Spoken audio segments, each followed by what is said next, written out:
Amen. Hallelujah. Magandang umaga na naman po muli sa bawat isa sa ating morning devotion. Samahan niyo po kami na patuloy tayong magpalakas muli sa umagang ito at ating kunin ang ating mga Biblia upang basahin natin. Alam natin na ang salita ng Diyos ang magbibigay sa atin ng patuloy na pag-asa. Amen. Salamat po. At pupunta tayo sa awit 119. Doon sa 49 hanggang 50. Babasahin po natin yan upang tayo ay may kapulutan na naman ng aral sa salita ng Diyos. Sabi po dito, ang pangako sa lingkod mo, sana'y iyong gunitain, pag-asa ang idinulot ng pangako mo sa akin. Sa gitna ng kahirapan, ang nadama ko ay aliw, pagkat buhay ang natamo sa pangako mo sa akin. Amen. Manalangin po tayo.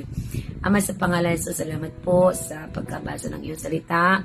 Kami po patuloy mong sanctify upang ang iyong salita ay patuloy na magremas sa aming mga puso at kami ay lalo pang lumalim at tumibay ang pananampalataya sa iyo. Anoint my lips, O God. Ikaw makita, hindi po ang aking kahinaan. Salamat po ng marami, Ama, sa iyong papuri sa pangalan ng iyong anak na si Jesus. Amen! Hallelujah! Puri ng Panginoon. So, kumusta po kayo? Hallelujah! Bagamat, paminsan-minsan lang po ako nakakapag-join sa morning devotion. Pero, puri ng Panginoon. Hallelujah! At salamat sa mga bawat panonood nyo. Pagsuporta, yan po ay ginagawa natin sa Panginoon. Saka nakakapulot tayo ng mga salita ng Diyos na nagbibigay ng pag-asa sa atin. Kaya salamat po. So sa umagang ito ay kapag yung binasa natin yung awit 119, ang haba po niyan, ang dami diyang mapupulot hanggang chapter 100 mahaba-haba siya. Kaya po nakakatuwa siyang basahin.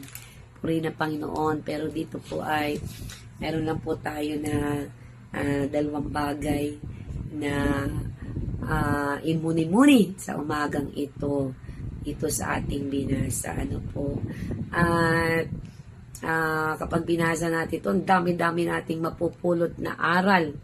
At sa umagang ito, ang ating pinaka message o topic ay mga pangako ng Diyos sa salita niya. Maraming pangako ang Panginoon sa salita niya.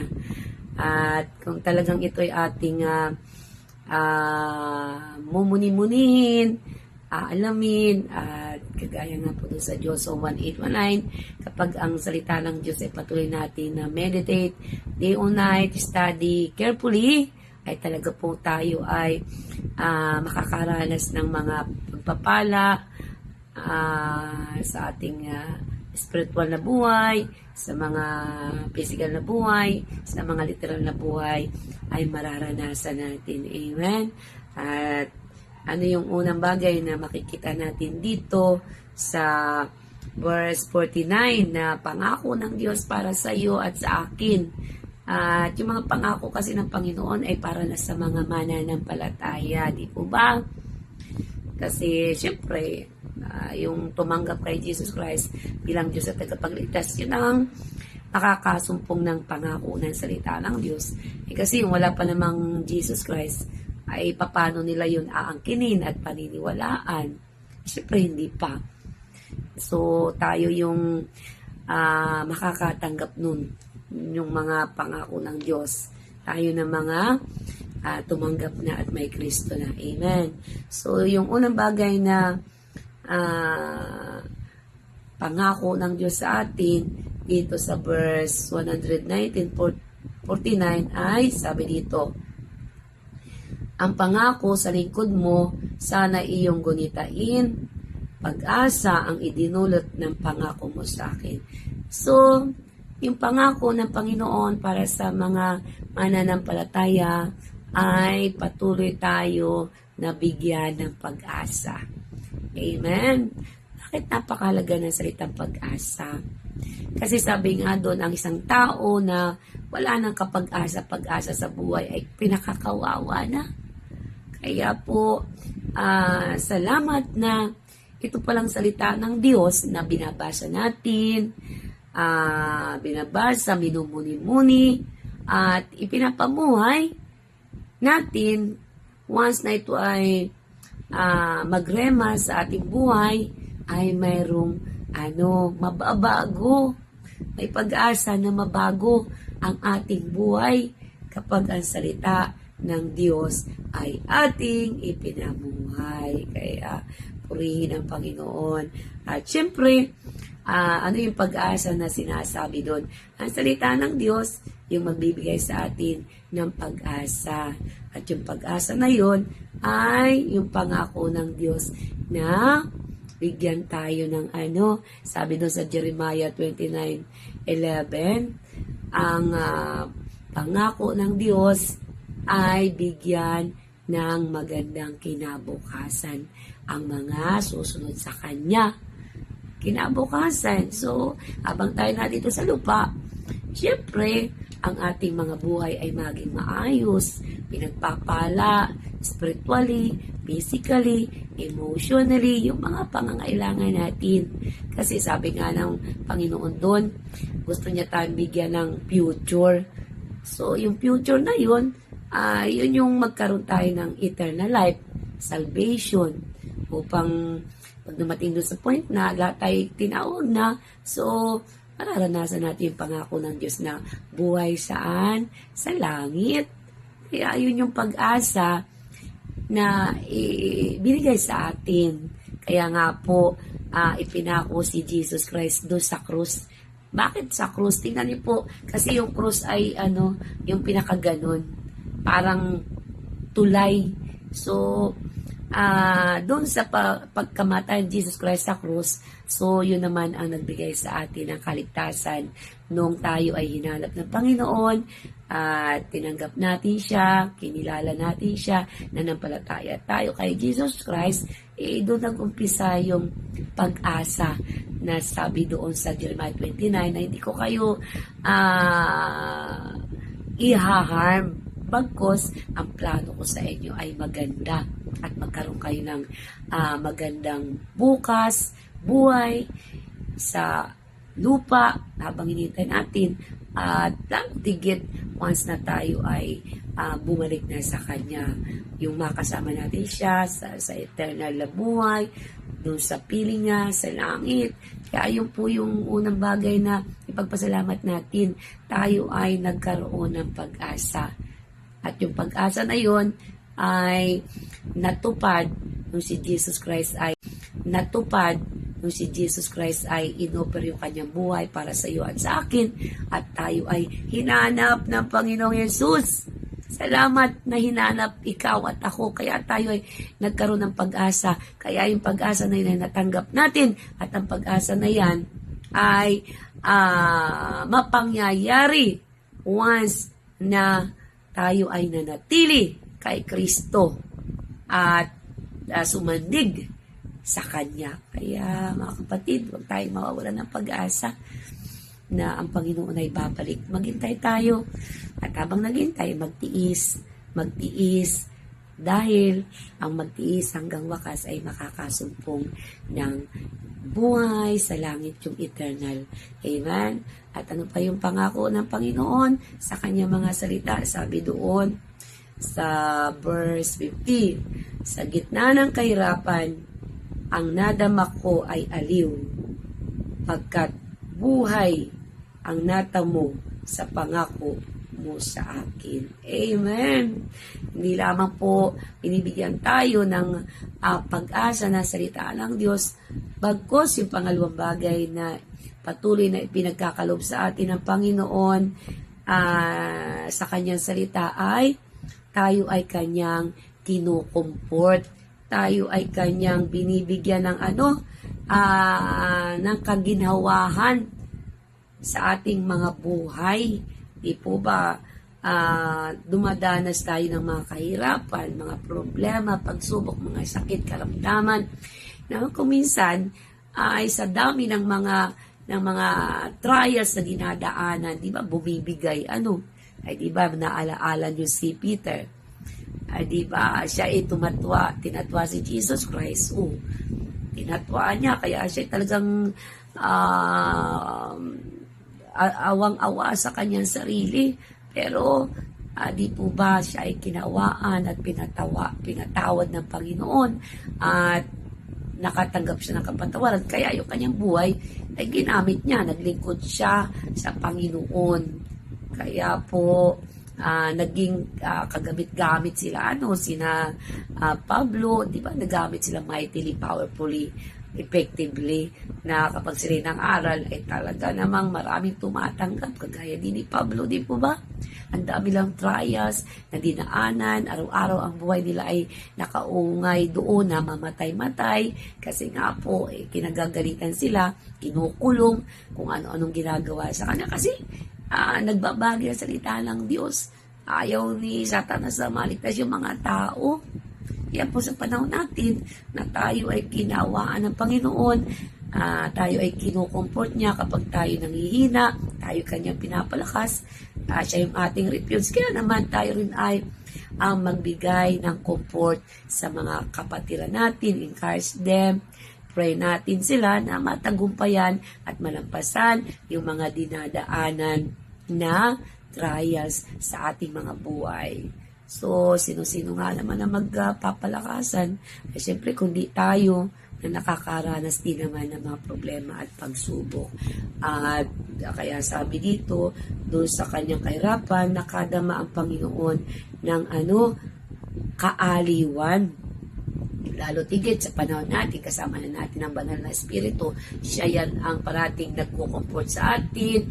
Tayo ay pinapalakas. Kaya kung minsan tayo rin, di ba, na nalulumbay, nanghina, pero naandyan ang banal na Espiritu na pinapasaya tayo. Kaya huwag tayong magsawa, mahalin natin ang banal na Espiritu, kasi siya yan tatak na binigay sa atin. Siya yung kasama natin. Siya yung aakay sa atin para tayo ay makalakad sa matuwid na daan, sa kabanalan, para makamtan natin yung pangako na buhay sa langit.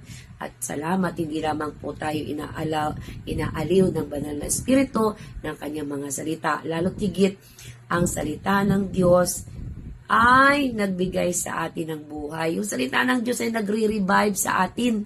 Para ba dun sa ospital yung nagre-resurrect, yung pag yung nawala ng hininga, tayong ginaganon, para bumalik sa buhay yung puso. Kaya po, praise God, purihin ang Panginoon na ang salita ng Diyos ang patuloy na nagre-revive sa ating mga buhay. Patuloy na nag-aayos, nagpapalakas, ini-strengthen tayo, the more na tayo nakikinig ng salita ng Diyos, na may meditate natin, pinapamuhay natin, ang ating mga spiritual na buhay ay lumalago. At kapag ang ating spiritual na buhay lumalago, ang physical ay nakikita. Kaya po, kahit may mga problema at pagsubok na dumarating sa ating mga buhay, ay hindi tayo basta-basta magigugupo nito. Bakit? Kasi tayo ay nakasandig sa salita ng Diyos. Ang ating kasama ay ang iniwan ng Panginoon sa atin na banal na Espiritu na sasamahan tayo, at yung salita na yun ay patuloy na nagbibigay sa atin ng revive, binibigyan ng buhay ang ating Espiritu. Kaya salamat po sa umaga na ito na ang mga salita ng Diyos ay napakadaming pangako, napakadami, at kung yun ay ating ipapamuhay ay lalo tayong titibay at lalalim sa ating pananampalataya sa Panginoon. Kaya sa umaga ito, salamat po na binigyan tayo ng pag-asa ng Diyos, kinukumport tayo ng salita ng Diyos, at nire-revive tayo ng salita ng Diyos. Kaya po, purihin ng Panginoon na tayo ay patuloy na binibigyan niya ng pag-asa. Kaya salamat, angkinin natin yung mga pangako ng salita ng Diyos sa araw-araw nating pamumuhay. Amen? Manalangin na po tayo. Ama, sa pangalan ni Jesus, not by might, not by power, by the Spirit of the Lord, salamat po sa mga salita mo na ito'y magrema at ang mga bawat makikinig sa umagang ito ng morning devotion ay patuloy muli na panibagong lakas katulad ng mga agila. Sa kabila kami na nangihina ako minsan dahil nakakarinig kami ng mga kung ano nung negatibo na nasa paligid namin, nakikita ng aming mata, naririnig. In the name of Jesus, hindi po ito remas sa aming mga puso pagkus ang magremas sa aming patuloy ang salita mo na siya magbibigay ng pag-asa. Pagpalain po ang aking mga kapatid na right now kung ano po ang pangangailangan nila, may sakit at karamdaman, may lagnat, may trangkaso, mga nasa ospital, mga inuubos, I rebuke, I resist in the name of Jesus. You must to please sa mga katawan lupa ng aking mga kapatid kay Kristo dahil kami pinangakuan mo sa Santiago 5:16, the prayer of the righteous avail much, and the prayer ng dalawa na pinagkakasunduan ay pinapakinggan mo. Kaya Ama, in the name of Jesus, salamat po sa mga panalangin, mga unspoken prayer request ng aking mga kapatid na hindi mabanggit, Lord. Salamat po at papakinggan mo po at mga pasasalamat naman sa araw-araw naming pamumuhay na iniingatan mo kami, protection na, may pagkain, sarap ng pagkainan. Lord, salamat po. Dinadalan ko ang aking kapwa mga lingkod in the name of Jesus sa mga sulok ng Quezon, Lord, Quezon's for Christ, ang Mulanay, ang Katanawan, ang Iniraluna, ang Chaong, Lucena, Pagbilao, Marinduque, Sagbaliti, doon sa Pulilio Island, hallelujah, Gumaca, Lopez, Lord, lahat po ng kapatiran namin, nakasama namin dito, oh God, in the name of Jesus, Lord, salamat po sa patuloy na kasipagan ng bawat isa, Lord, patuloy mo po na pagkaisahin, oh God, in the name of Jesus, oh God, para maabot pa yung mga iba na wala pa ang Kristo. Habang ang palapit ng palapit ang mga araw, Panginoon, na inaabangan ng buong mundo, Lord, in the name of Jesus, kami naman po ay huwag magsawa na abutin pa yung iba para kahit papano may maligtas pa, Lord. Philippines is for Christ, the body of Christ is for Christ, our family, Lord God, nation, oh God. Israel, may digmaan na naman po, Lord. Nihandog namin ang bansang Israel, your will be done. Peace in Jerusalem, Lord, in the name of Jesus. Magsipagsisi ang mga ang mga hindi pa Kristiyano doon at ingatan mo mga Pilipino, mga OFW, mga kapwa namin, o God, upang hindi sila madamay sa mga digmaan. Lord, ang Pilipinas din, kung ano-anong ginagawa na magdidigmaan din, kung ano-ano pong mga nangyayari sa paligid, Lord, we decree and declare, Lord God, na ikaw pa rin may control. Salamat po sa salita mo sa Psalm 40:16, be still, know that I am God. Kaya naman po, sa umagang ito, inakin namin ang patuloy ng pagpapala, pagsama, pag-iingat, proteksyon ng Diyos Ama, Diyos Anak, Diyos Espiritu ay maranasan ng bawat isa na kasama namin right now. Pagkinig po natin ang pag-ibig ng Diyos at ang patuloy na pag-iingat at kaligtasan na maranasan natin. Salamat po, itong dalangin natin sa pangalan ng Ama, Anak at Espiritu Santo. Ang kinin natin, ang pag-ibig ng Diyos ay nasa atin. Salamat po. In Jesus' name we pray. Amen. Palakpakan.